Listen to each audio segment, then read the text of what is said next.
Good morning, good afternoon, and good evening to everybody in our audience today. I am Doug Silliman, the president of the Arab Gulf States Institute, and I want to thank you for joining us today for our webinar discussion after the shock, implications of the U.S. Israeli strikes, and Iran's pending leadership transition.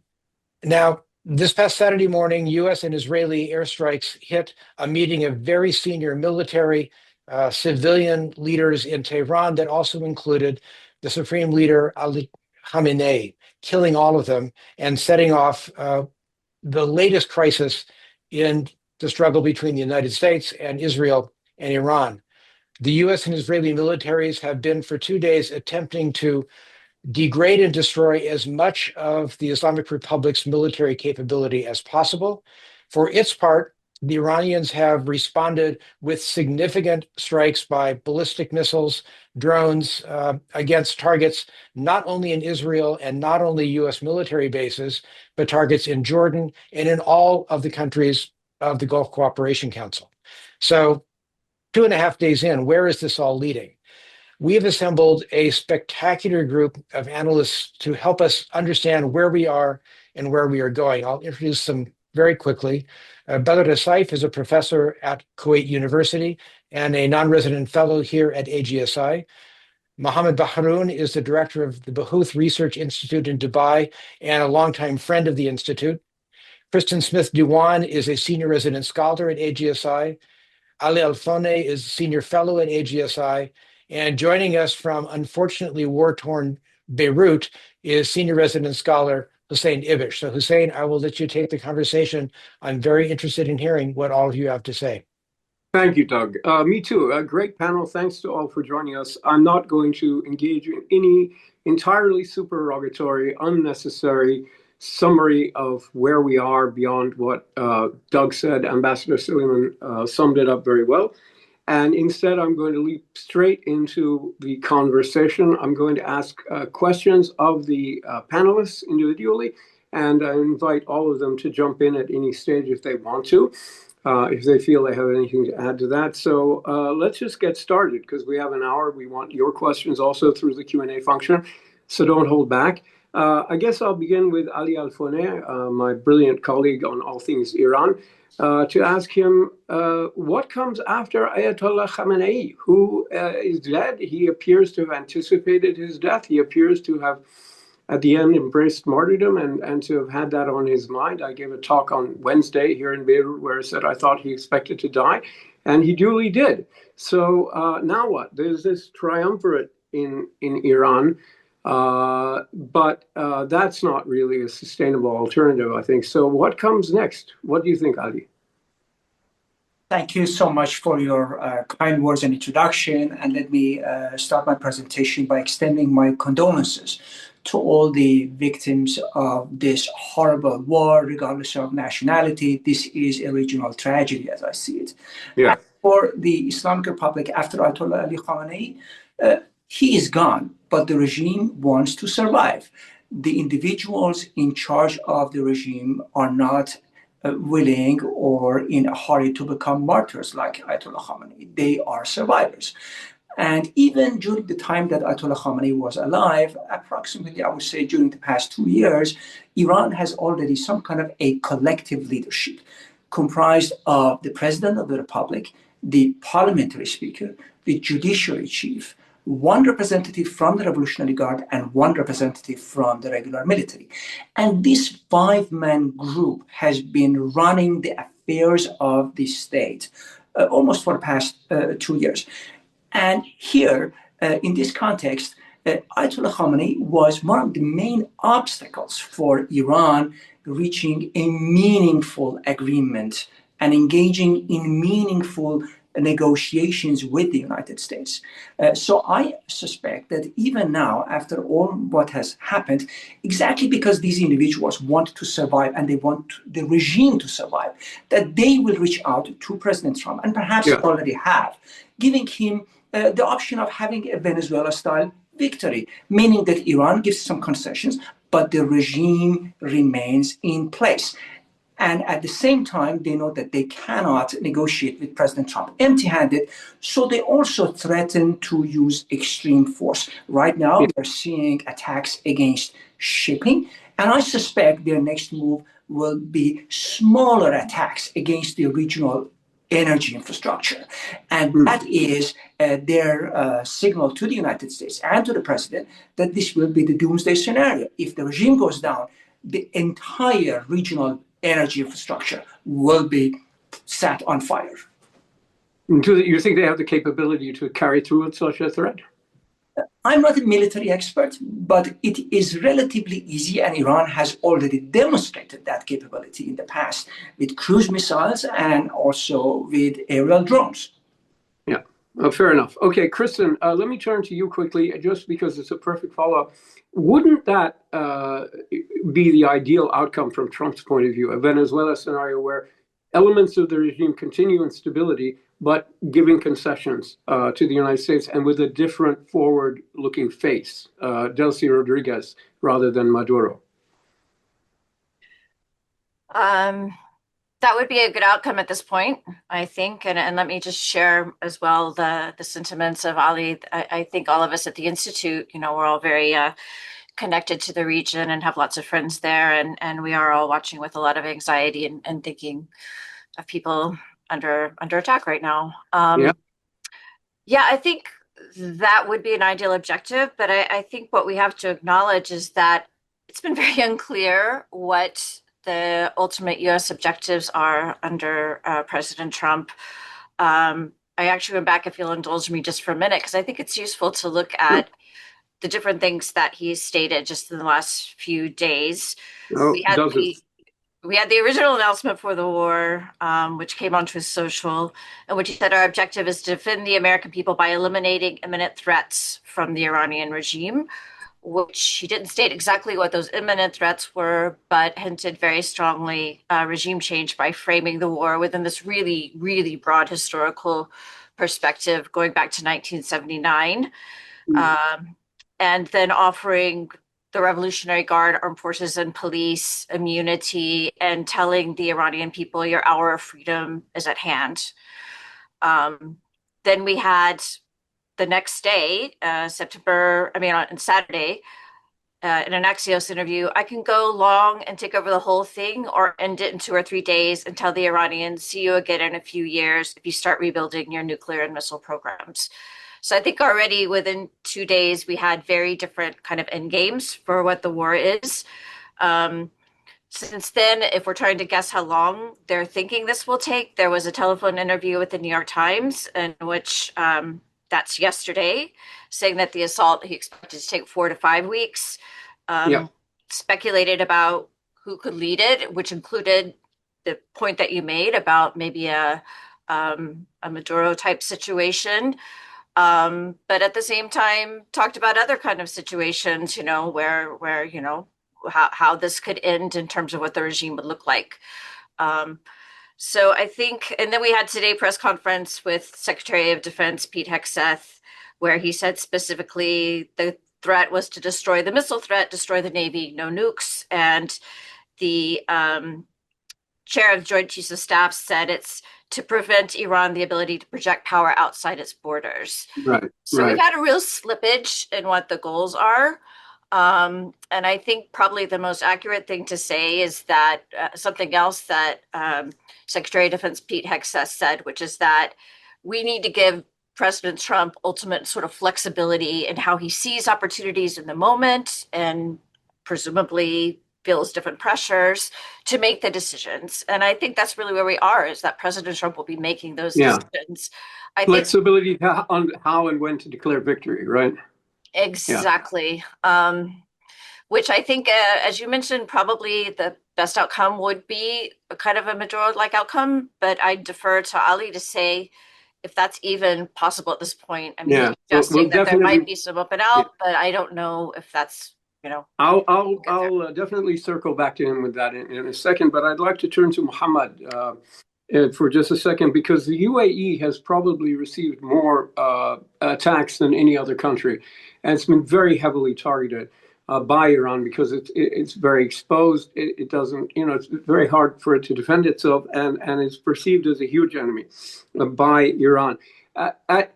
How vulnerable does the UAE feel, and is there any moment where the UAE feels that it needs to counterattack? But it has a much better air force than Iran does.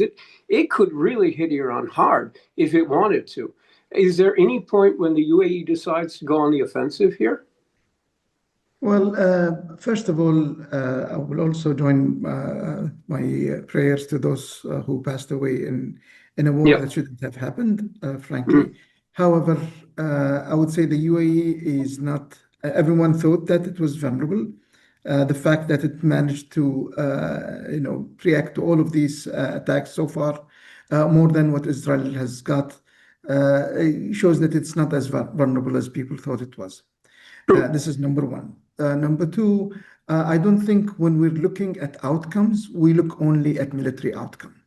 For instance, you can have a decapitating attack, but does that mean that you can have a political outcome out of it? You can have air superiority. That's in numbers, in military numbers. That's good. That's fantastic. But what does it lead to?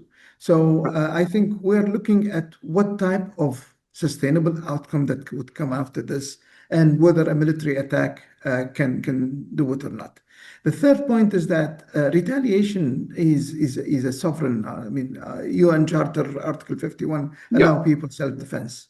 So it is within the right of the UAE to respond as much as it is the right of Qatar, Kuwait, Saudi Arabia, and Oman. However, I think this is an option that the UAE would look at if diplomacy is dead and buried. And as long as there is a longer view, because end of the day, Iran is a geographical destiny. And more than that, I think its people, its resources are also an opportunity for the region, not only for the UAE.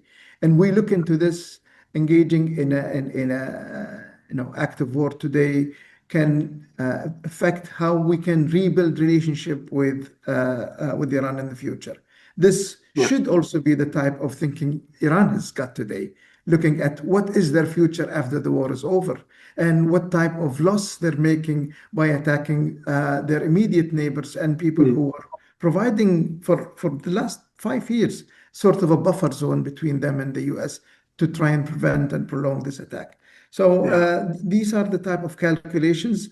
I personally don't think that diplomacy is dead. And I think it is worth investing in it as much as you can. However, if war is, the only option, then there will be other ways of looking at it. But I don't think we're there yet. Well, I agree with you. Diplomacy is definitely not dead, and those are wise words. Everything you said was very sound and sober and wise, so I appreciate it very much. Let me turn to Badr for a second. Thank you for being so patient, Badr. I wanted to ask you about a broader GCC view. Kuwait has also been hit fairly hard in many ways. And, if you wanted to tell us something about the specific Kuwaiti experience, I'd be very happy with that. But I was sort of interested in the impact you think this is having on the GCC as an alliance, and the relationship generally between GCC countries, if they can be classified as grouping, and the United States. So both the internal relationship within the GCC and also the GCC as a bloc relating to Washington, unless the GCC is really not a bloc when it comes to Washington and it's just a series of bilateral relations. That's another possibility. So I leave it to you. But those are my basic questions, Badr. Thank you, Hussein. I would like to join my colleagues in paying condolences to all those that have lost their lives and to those that are injured. We're all in harm's way, and this is something that was totally avoidable if Gulf mediation was observed. We've tried very hard, and we were very close to a deal. But for other forces, that may be it. In the U.S. and Israel, this didn't happen to be the way. And I want to go back to the basics of how this all started before getting into the Gulf, because I think they're interconnected. What we're going through today in the region is an Israeli dream come true.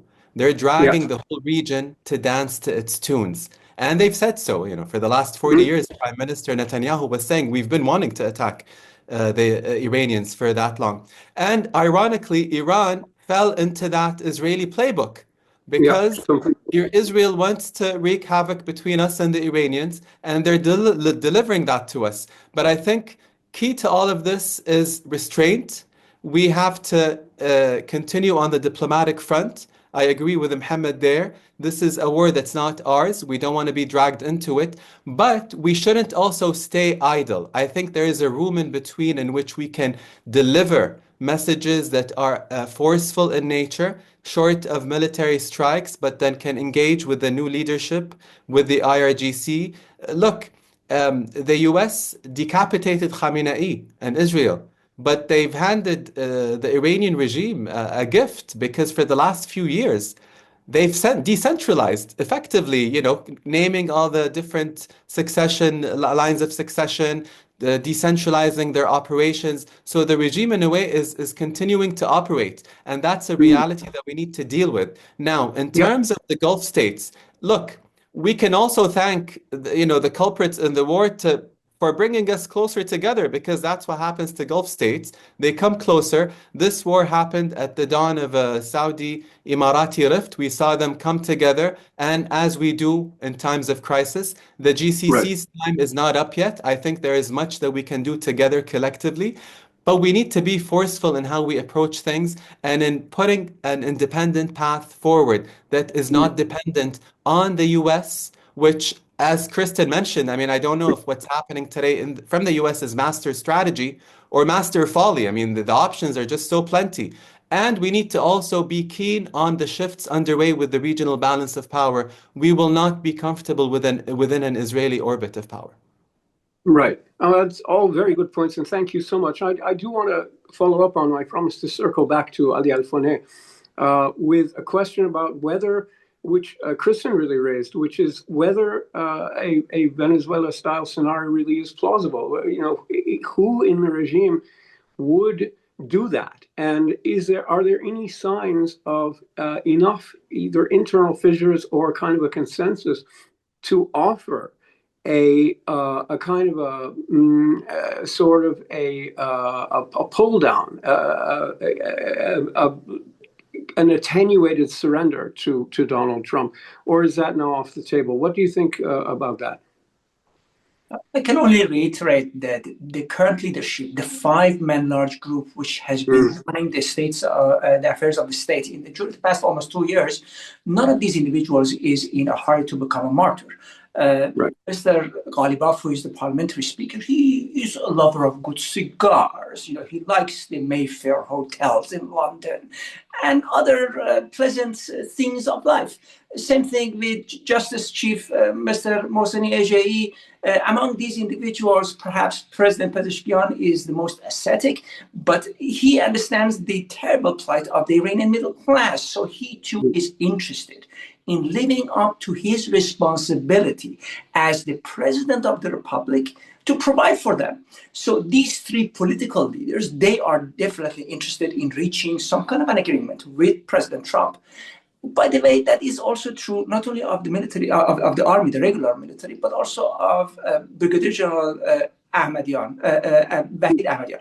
This gentleman, Ahmad Wahidi, Mr. Ahmad Wahidi is a seasoned officer. He is experienced. He's brutal, but he's also a realist and a pragmatic type. So this collective leadership, in my opinion, especially now that Ayatollah Khamenei, the obstinate figure in Iranian politics, is no longer there, they definitely are interested in reaching a deal. The question is, who will President Trump listen to? Will he continue to listen to Prime Minister Netanyahu, or will he listen to the Arab allies of the United States? And I personally hope that the president will choose a more balanced approach, listening to advice from different quarters to have a better comprehension and understanding of the events which are falling out, but also be aware of the economic consequences to global economy if the situation comes out of control. The same group of individuals who are willing to make a deal with President Trump are also willing to bring down the entire energy infrastructure of the region if they believe that they are going down. So what they are offering President Trump is two stark choices: coexistence with the regime or a horrible, horrible consequence for the global economy. Yeah, which raises a very interesting question. Kristin, what do you think the limit is for President Trump? I mean, how far is he willing to push this? Because it is very, very risky for him. Well, it is really risky, and we know already that this was approached in a bit of an unorthodox way. He had the State of a Union address, I mean, just on the eve of this war, but really spoke very little about any anything. Yeah. plans about Iran ahead of time. He then announced the war basically in the middle of the night here in the United States. He didn't consult with Congress before the war. He didn't consult with the UN or international institutions. So I think we are in a situation now, and we know we've been getting that way, where power has been and decision making has been more centralized in the United States, and so we have to kind of guess at what are the points that will pressure the administration. We know that we have divisions even within his own base. We're looking at it on a political lens, and the polling has not been good in terms of support for the war, at least in the onset, which again signals that we haven't had the kind of work that you may have thought to sort of prepare the public for this war.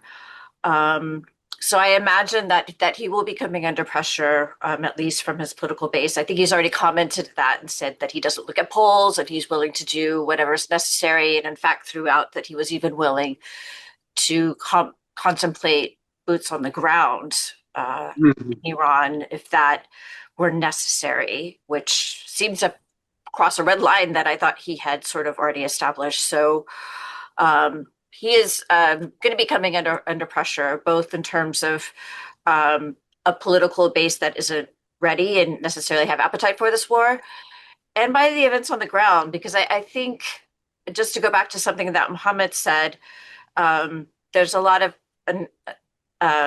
fascination and focus on our abilities to strike. And obviously in the very first strike, we showed the abilities of the United States and Israel to, decapitate this regime from the top. I mean, at least taking out the Grand Ayatollah.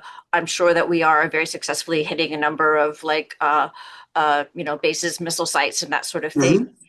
But yet today we've seen, I think just announced, Qatar Ministry of Defense just shot down 2 Iranian fighter jets. I mean, who on the eve of this war would have thought in 3 days we'd already be in that situation? And clearly we have Iran on an escalatory pathway, going first from hitting American military bases to transportation, hitting airports, blocking oil, blocking the Straits of Hormuz, and even hitting some civilian sites. We are very, very early into this war. Yeah. So I think this idea that we have an element of control here is a bit misguided, and I don't know the degree of control. And it feels to me like it's very much a race between whether we can take out their missiles more quickly and their command and control than they can, strike with the Gulf states very much in the front line of that. And I didn't even mention you're there in Lebanon. So obviously we've also had the expansion of the war. So you may have the pleasure of hearing explosions at some point. About half an hour ago, 45 minutes ago, there were some big ones nearby, but not right now. Also, all day today, I was listening to Israeli drones overhead. But anyway, I'd like to just point out that, by the way, when it comes to the mishmash of goals, that's one of many things that's very reminiscent of the 2003 invasion of Iraq, where there was no consensus as to the purpose, even among the small group and the top of the Bush administration that wanted the war. They couldn't agree on what the war was for. And that left them with no metric to judge the success or failure. And in this case, it probably suits Trump because he can just say, well, I decided it was a success, so I'm done with it. But it does mean that you've got total confusion, again, in Washington, another major conflict without a clear metric, a clearly achievable strategic goal that a military can provide. So let me go back then to Mohammed and ask, how does the UAE then deal with the current situation really in the front line, believing that diplomacy is not dead? I think that's a widespread view. in the region and in the UAE and elsewhere. But at the same time, how do you kickstart diplomacy under current circumstances when you yourself are under attack in a major way, even if your air defenses are holding very well? How does the UAE go forward under such circumstances? It's a very difficult situation. Well, lines of communication has not severed. I mean, the ambassador of Iran has been reprimanded, but Yes. he remains to be in Abu Dhabi. A few days ago, I actually had a call with His Highness Sheikh Abdullah.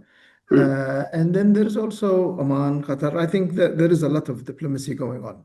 However, I don't think diplomacy is only talking to Iran. Right. I think diplomacy involves talking to the U.S. as well. And again, that is an area that continues to be going on. I would like to touch on the point Ali made about the Venezuela model, which I think was possibly more accessible before the strike rather than after the strike. The problem I see with diplomacy with Iran right now is that who have the legitimacy to sign a deal and enforce it? That is a big question. Yeah. Decapitation of Khamenei does not mean that the regime fell. It just means that there is no central focal point that you can resolve to and can issue a command and everyone would. So that makes diplomacy a little bit more difficult than now. However, I think it is for the best for Iran right now to start looking at how is the Second Republic is going to be. What's its role in the future? I think that is the main thing. They could be held up in that point where revenge is everything. But pragmatically, there are people who will need food on their table. There are kids that need to go to school. There are hospitals that need to operate. And all of this requires the world, not only Iran alone. And I think that realization, that is the governance question, would mean that how does Iran look at itself in the future? Does it see itself as a secluded, because as a secluded entity, Houthis have been hit for so many times, and they're much smaller, on a much smaller, yet decapitation did not achieve anything. So this is the question that we have. This is the challenge of diplomacy. The challenge of war, as I said, is that it might be a successful campaign, yet does not deliver an actual impact on policy change. Right. Let me follow up with you quickly and ask you about the condition of the UAE's relationship with Israel, which has been under considerable strain recently, especially given Israel's actions in the West Bank as well as in Gaza, and now with this war. Yet at the same time, the results of the Abraham Accord appear to be very satisfactory in terms of the specific narrow national interest goals that the UAE conceptualized for partnership with Israel on certain technological and commercial things, and the kind of narrow focus of the bilateral relationship that prompted the normalization to begin with. So what is the effect of all of this change in Israel's regional profile on a relationship that otherwise has been fairly successful, I think, from an Emirati point of view? I don't think the Abrahamic Accord was a narrow, gain for the UAE. If it was, it would not have been the Abrahamic Accord. It would have been yet another peace deal or normalization with Israel. It was a regional focus. That's why Bahrain and then Morocco and others have joined.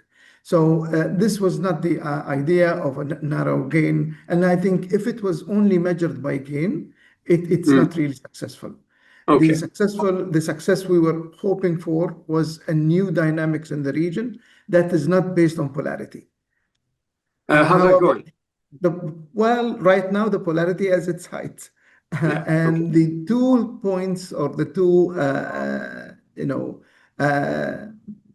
anchors of polarity is Iran and Israel, unfortunately.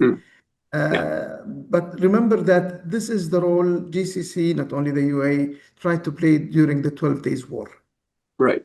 And that is the type of buffering, expanding areas between the two to try and find a way where they can, if not coexist, but at least do not attack each other. Right, right. And I think this continues to be a goal. Otherwise, we will have another war every few months or few years. For sure. For sure. Let me turn back to Badr again, and then sort of following up. Given that that's sort of a consensus perspective in GCC, not just states but societies, how can GCC not just restart diplomacy, but also how can they work better together at collective self-defense? Because I think what we're seeing right now is that they are both vulnerable and capable on their own, but surely they would be much better defended if they had a more integrated defense strategy and less dependent on hoping that the United States acts, or that their own individual systems work as best they can. I think the UAE has been quite successful in defending itself against missile attacks, but others have been less so. And at any time that could fail. So what about, would this new vulnerability, this new crisis, produce more pressure for greater integration of self-defense within the GCC as an alliance, is my question, Badr. Hussein, the pressure has not dissipated ever since the occupation of my country in 1990-91. Right. And you would have thought after that episode, that horrific episode, that there would have been very concrete efforts to come up with a collective security mechanism. We've gone through other milestones or friction points. And the latest was the 12-day war, where Doha was attacked. And my invitation at the time, and I've written about it, was we need to come up with very clear, measurable steps that can increase all the different things that we need to do, whether it's collective procurement, further intelligence sharing, and managing without thinking that there needs to be, which unfortunately happened after last June, was doubling down on the unpredictable American security guarantees. We need to manage our region by our own. This is a medium to long-term project. Meanwhile, we need to act with whatever tools that we have, and there will be moving variables, right? We have the moving variable of the Iranian situation at the moment. What scenario are we going to end up with? Are we going to end up with an elite-led transition that's orderly? Are we going to come up with some more fragmentation and chaos that could spill over to our region in the Gulf, the other side of the Gulf? Or will they wake up and look at the basics that are needed for the Iranian people when it comes, to making ends meet and, economic sustenance? So that needs to be sorted. And so does the other part of that moving variable, Israel. When will Israel stop its war machine? We can't keep going on from one war to the other with an expansionary mindset. This needs to end. So we need to think of those two at the same time as we develop internally our capabilities in the Gulf. What do you think the main obstacle? I mean, I have my own very, long developed and deeply rooted understanding of why this is, but I want to see what you think and what you would explain to our audience. What's the big obstacle to Gulf countries integrating more of their defense? As you say, at least since the Iraqi occupation of Kuwait, you would have thought it's a no-brainer, but it doesn't really happen much except on a small scale in maritime things. Very limited. Sure. Look, to not scold ourselves too much, there is some coordination in there. We're just asking for more. So that's why. There's some, no doubt. There is. I wouldn't call it the big obstacle. I think a series of things. We operate in a personalized fashion, and you need to have a more institutionalized structure that cascades down. Some of our Gulf states are better than others in that specific file. We've had a very clear leadership transition across the board, mostly. So there is a generational change. And that in itself has also led to certain priorities and variables. Many of our countries have focused inwards. We've launched very ambitious national visions, which means that if we can maintain the decorum of peace and stability around us by not having issues with our immediate neighbors, then we can focus on the more important, rightly so, goals of the, weaning off of oil and moving into a more industrial base in the Gulf. I think all of these collectively have held us back. there is some elements of mistrust. I'm not going to deny it. I was going to mention the trust factor. Yeah. And I think that also works into how we can evolve our Gulf statecraft. And I wrote about this at the dawn of the latest rift that we had, which again, I mean, it's a normal thing. We're bound to disagree. The issue is how we manage our disagreements. Exactly. I mean, yeah, if you look at the history of NATO, there's a lot of anger, disagreement between major countries. Or the transatlantic relationship at the moment. I mean, you know. U.S. Well, but even historically, at the time when it was most existentially needed, there was France bickering with the United States and Britain bickering with France, and you know, it didn't hold them back ultimately from collective defense, or at least the illusion of collective defense, which was good enough. But yeah, your point is really well taken. So thank you for that very thoughtful answer. I'm really glad I asked that question. Let me just say to the audience that we've got a couple of good questions in the Q&A function. I'm looking at them carefully. I'm going to start bringing them in now. If you have questions for this outstanding panel, please do send them in via Q&A. And let me begin with one for Ali Alfoneh. An anonymous attendee asks, maybe for the sake of the Iranian state and people, the new Iran should finally abandon the regional sponsorship of violent proxies and instability and chart a better path. Perhaps that is the best antidote for the Israeli war machine. And so the question is, what are the chances of a different regime or a modified version of this regime turning away from the failed strategy of using Arab proxy militia groups as a forward defense against Israel and the United States, or as at least a means of power projection into the Arab world? Or are we stuck with this because it has its origins in the Shah's policies as well? Dr. Baharoon raised a very important point concerning legitimacy of who can negotiate on behalf of Iran. And my answer is that the same group of people who accepted the ceasefire agreement in the June 2025 war, because at that time Ayatollah Khamenei could not be reached by phone. It was impossible. He was in hiding. And this group of 5 individuals, they made the decision to agree to the ceasefire agreement. And I suspect that the same group of individuals will reach out to the United States. Perhaps they already have reached out to the United States.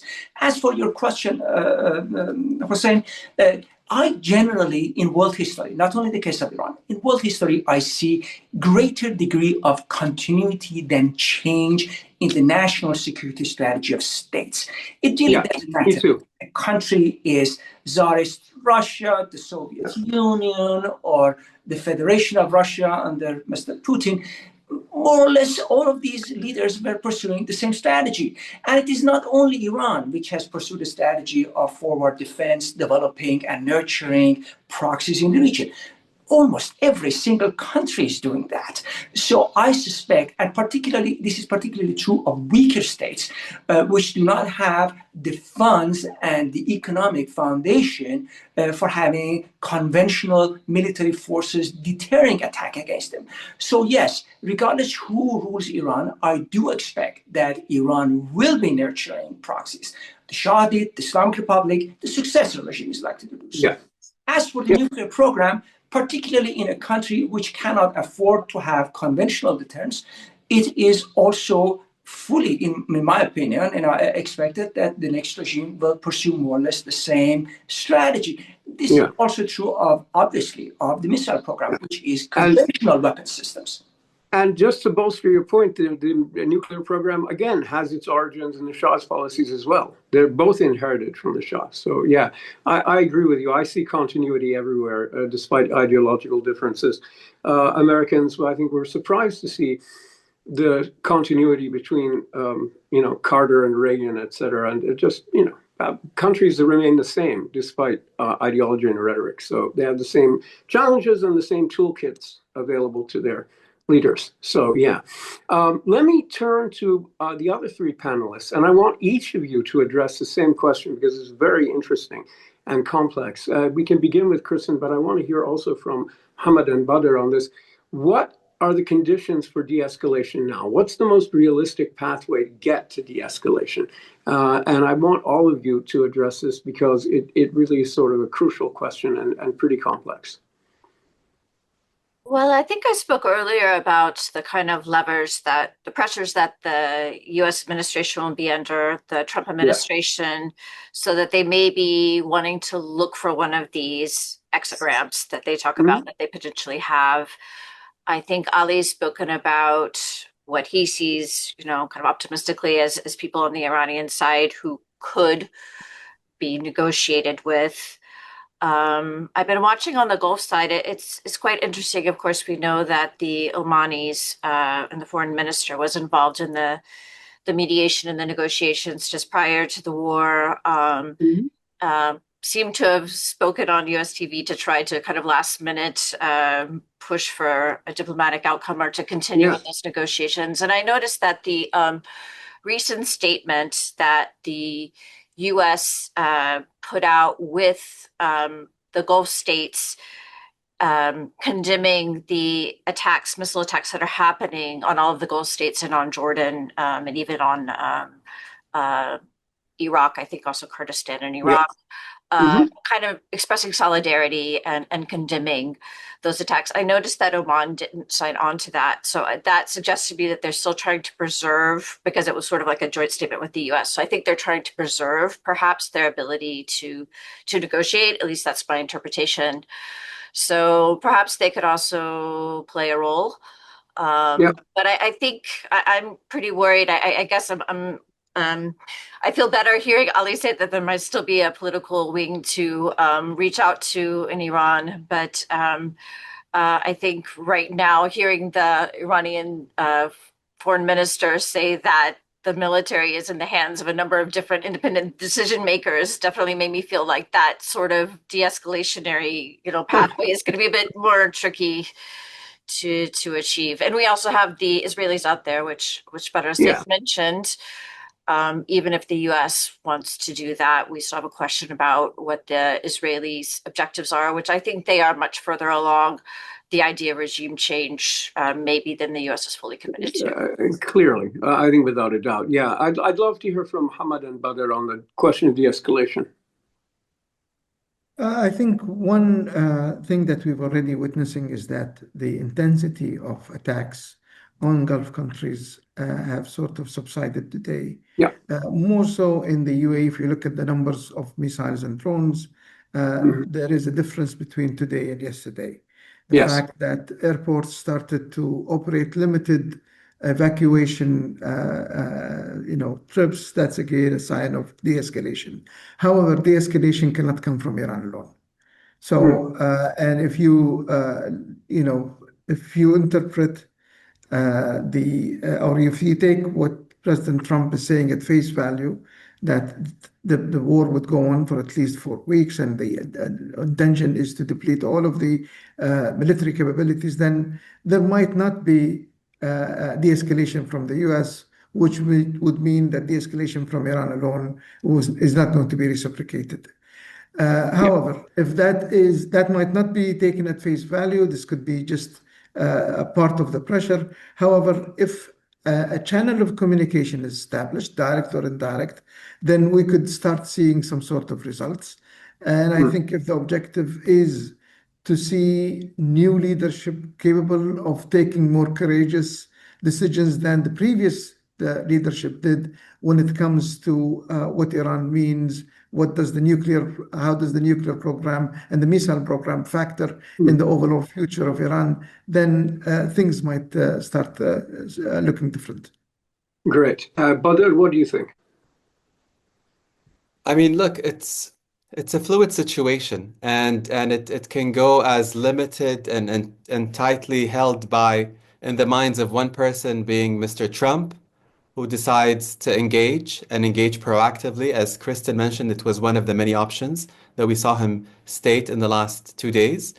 To there being a sound, voice to talk to, as Mohammed mentioned in Iran. I mean, AGSI came out and said, that there is that disconnect, but then we witnessed as well in Kuwait, like the UAE, a reduction in the attacks today. So could there have been a, communication with that command and control structure that was displaced and disconnected? Right.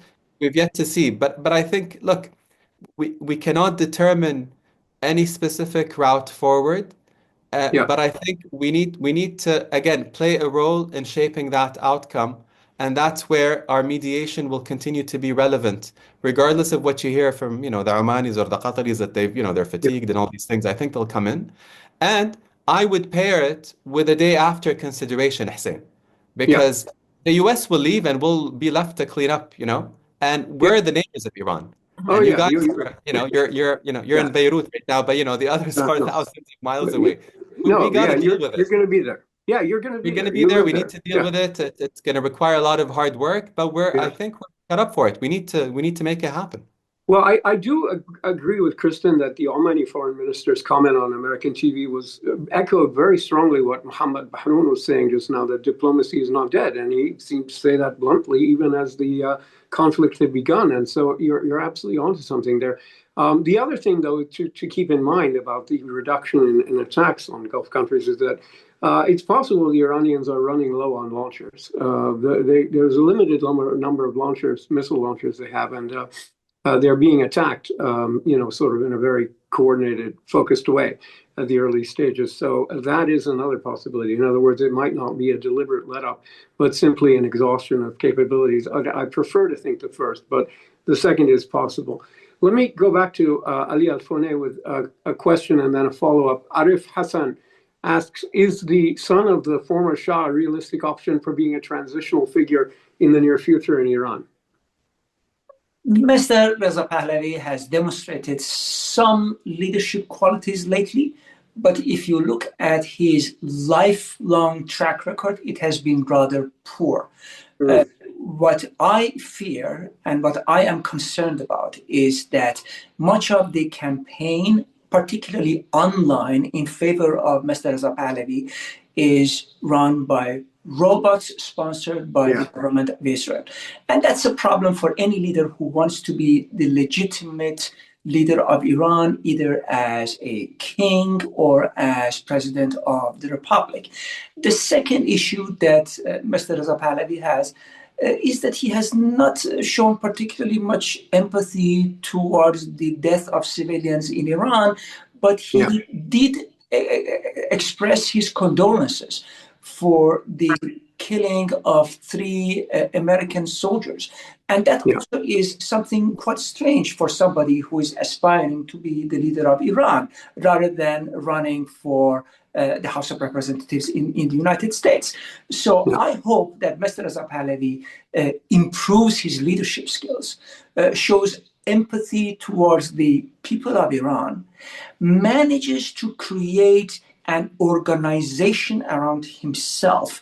That would be good. Is controlled by Iranians rather than by foreign powers, and is also capable of attracting representatives from the ethnic minorities of Iran. Because if there is one thing that Iranians fear and hate and loathe and despise, even more than the Islamic Republic, it is the idea of a civil war in Iran and particularly of the country.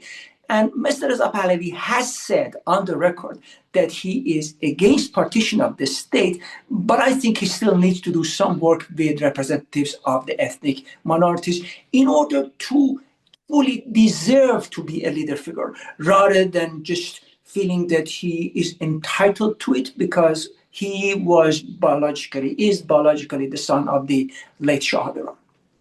Yeah, and a follow-up.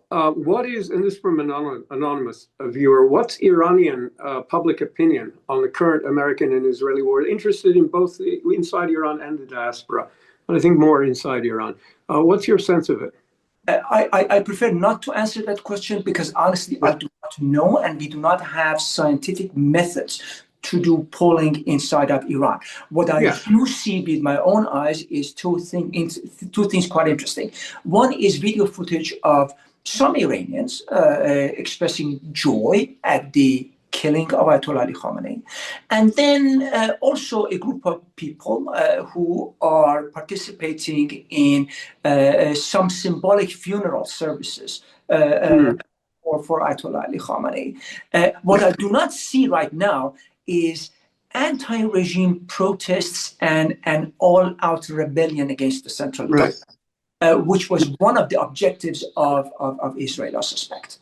Yeah, and you don't see also huge schisms within the establishment either that are obvious. I don't see any defections, high-level defections. Right, that's what I'm talking about. Yeah, exactly. Haven't seen them. So those are, yeah, I mean, those are things you would look for and you haven't seen them. So it's very interesting. All right. So we got the similar question aimed at Badr and Mohammed. What about Arab public opinion on this war? Any differences between Sunni and Shia Arabs in the Gulf? Let's get Badr to answer this first and then see what Mohammed thinks. I mean, look, I think we're beyond those terms. This is outdated thinking. I agree. I mean, we're in it together. There is now this whole reorientation of sustaining your ethnic roots and appreciating your background. You see this unfolding across various countries, maybe less so in some of the Gulf states, to be frank, but I think that's the general direction.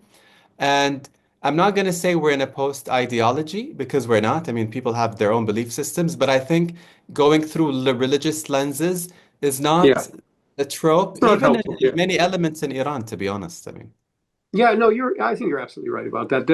Let's get rid of the sectarian nonsense and transfer the question over to Mohammed. What do you think the generalized opinion of this conflict is among Arabs in the Gulf? I will add to what Badr said by saying that most of the fatalities and injuries has been with debris from intercepted missiles. Yeah. Unfortunately, those debris do not have a Shia Sunni identifier. No, So no. who did they fall on? And I don't think that is a calculus among situations. The Bullets majority of people don't discriminate. we look at in the UAE. And it's very strange. I mean, I thought that there will be a lot of despair, the amount of trust in government have raised exponentially as a result of this war. So internal unity, and this could be said also about Iran during the 12 days war. We've seen some sort of a national rally of some sort, but there is a huge trust in government that we have seen happening. And I think it is counter to what you don't see people standing in long queues on ATM machines or in front of vegetable markets and stuff like this. There is a very high, and I think we are reminded of the days of COVID when there was. I mean, I think that gave a lot of people enough, trust in the government. We haven't seen this. But what we also see that we are part of a war that we did not choose. Yeah. And it's a war that will neither win nor lose, in a sense. And I cannot second this enough, but can I also second what Mohammed said? We've noticed the same amount of activity and transparency from our governments in the region, in the Gulf region, that we've witnessed during another crisis, during the COVID crisis, in the terms of sharing, our stockpiles when it comes to food, water, casualties, So I think that's commendable. And let me give you a quick anecdote on that. And so one of a famous international news outlet reached out to me to get a sense of the feeling on the ground.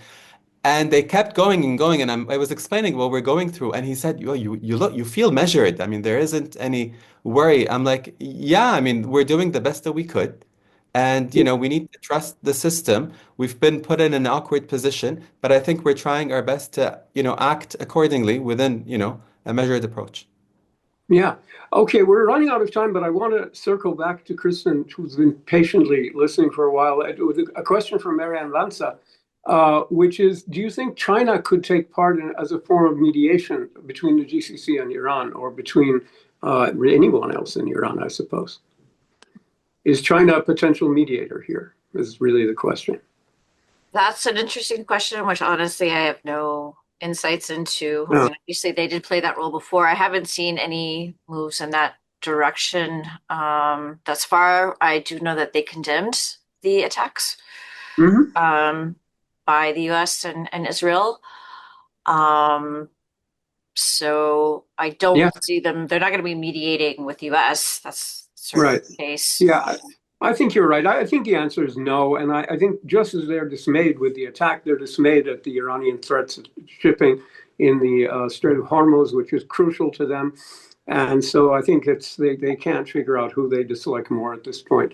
And I think they want nothing to do with this. It would be my guess.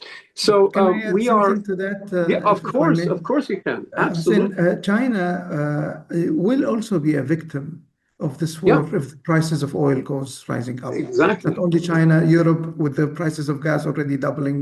Yeah. So again, India, there Japan, is South Korea, all of Asia. absolutely. So there is the world economy is interconnected, and I think there will be shockwaves everywhere. Right. And in that sense, China is not secluded, Russia is not secluded. And I think we have seen, quiet diplomacy. It's not that very obvious, but again, I'm not quite sure to what extent it would succeed. Yeah, we're running low on time, so I'm going to ask everyone a final question because I think the answers will consume the little bit of time that we have left. And I'll begin again with Ali Alfoneh. What do you expect to happen in the next week? What would you look for to guide our viewers in understanding how to understand the unfolding conflict and potential resolutions in the coming few days? If you can think of anything that would help viewers navigate this thicket of disinformation, misinformation, speculation, and sudden wild changes and unpredictable events. Unfortunately, I am predicting Iranian escalation as a prelude to negotiations with President Trump. They need to make it perfectly and crystal clear to President Trump that continuation of the war and a regime change policy is going to have grave consequences for the global economy. And therefore, most unfortunately, I'm predicting some perhaps small-scale attacks against the regional energy infrastructure. Yeah, no, that makes sense. I think they do have to demonstrate that the war is costly, and so far that doesn't feel costly in the White House, I think. But they probably think they have to demonstrate that it can be costly before they can get decent terms. Kristin, same question, really. What would you be looking at? How would you expect, or how would you help our viewers navigate this tangled skein here? I think building on what my colleague Ali said, I think there is a race on right now, kind of militarily focused on the U.S. and Israel trying to track down all of these launchers and to disable the ability of Iran to make the strikes that they're making and to increase the cost basically of the war. So I think we need to kind of see how that race goes. I do see Iran has been on an escalatory path. So if they succeed in that, then the cost will rise. And I think they've at least demonstrated the ability to affect sort of oil markets, maybe so far in a limited way, but there were attacks actually on facilities, on natural gas facilities. And I think they can increase the cost if they can keep the launches going, the cost as well on our Gulf partners. So I kind of expect then to see some separation start to appear between the United States and Israel. We're already kind of seeing hints on that just because of the, like I said, the different kind of pain thresholds and ultimate goals such that I can interpret them. And so that's one thing I'm sort of watching for to see if there's this kind of off-ramp and if the United States will take it. That's a great point. Watching the daylight emerging between West Jerusalem and Washington is going to be very, very, very important because, they're in this project together, but they're definitely not on the same page about the long term. What the long term goals and what would be acceptable to Trump would probably not be acceptable to Netanyahu. So we'll see. Same question for Badr. How would you help guide our viewers in the coming few days? I mean, I would look at what both my colleagues would be looking at, Ali and Kristin, and I would also look at the rate of escalation and de-escalation on a day-to-day basis to see what kind of strategy are they going after. Is it real de-escalation as we noticed today, or is it the quiet before the storm? So that needs to be factored in. I'd be interested in seeing any diplomatic maneuvers that happen between the relevant capitals across the region and with the U.S. And I would also look at that race in particular on who gets at what. I mean, our energy installations are going to be hit and damaged on the one end from the Gulf, or will they be able to go after those missiles and launchers in Iran? I mean, this is the race that's on display. Yeah, and let me ask the same question of Mohammed Baharoon. You're going to have almost the last word here. On how you would help people navigate this crisis. I personally would be looking at two areas. The first one is the diplomatic off-ramps. Not only what type of off-ramps, but what can be done to shore them up in the form of face-saving measures, soft landing mechanisms to make it to, and also the tenacity. Because unlike a military action, diplomacy takes a longer time and would need a lot of tenacity. Does people have that ability? The second is the total opposite. Are we looking at a new coalition forming after the statement of the E3, after the attack on Cyprus, after the offer from France to come? Is this a new formation building up? Similar to what we've seen in Libya or Afghanistan, because these are the two directions we have. Either we can succeed through diplomacy, or we see a much wider coalition against Iran, and that is going to be not only disastrous to us, but also to Iran. Fantastic point at the end there. One that few people are making, but really needs to be considered. I'll throw out one from Beirut here, where I am. One thing you might want to look at is what happens in Lebanon, because Iran's ability to project power in the Arab world, its reach into the Arab centers of power, which it has penetrated in Iraq, in Yemen, and above all in Lebanon, will largely, I think, be set by what happens with Hezbollah. Yesterday, Hezbollah entered the war. Israel has been bombing Lebanon. Everyone in Lebanon who is not Hezbollah, including Nabih Berri, their Amal ally, one of their strongest supporters, said, don't do this. And all of them have expressed dismay. The Lebanese cabinet had an emergency meeting today. And after that, Prime Minister Nawaf Salam came out on TV and said, we have considered that Hezbollah's activities are illegal. They need to surrender their illegal weapons, and all their military and security related activities are hereby banned and suspended. Now, this is the most aggressive thing the Lebanese state had said to Hezbollah about its independent military and independent foreign and defense policy since the 1990 Taif agreement. So given that, you're really looking at a bid here in Beirut to get control of Hezbollah from the point of view of having an independent military and an independent foreign and defense policy, and the ability to drag Lebanon into wars without consulting anybody. And the Lebanese state is sort of saying, that's it, it's over, we're done. We're done with this, you can't do it anymore. But Hezbollah obviously has the potential to say no and defy it, and we'll see what happens.